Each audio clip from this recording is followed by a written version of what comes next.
I34 news కి స్వాగతం. ద్విచక్ర వాహనం దగ్ధమైన ఘటన సోమవారం రాత్రి రఘునాథపాలెంలో చోటు చేసుకుంది.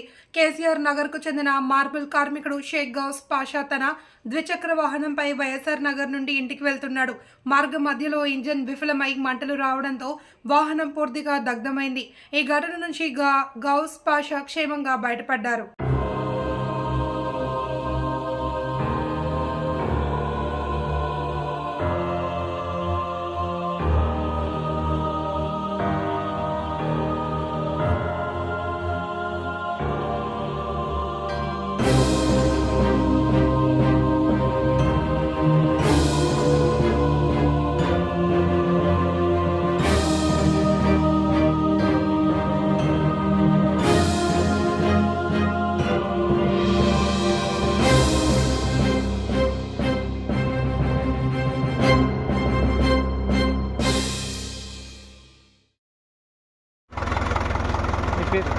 నా పేరు గౌస్ పాషా, సన్ ఆఫ్ హసన్మియా.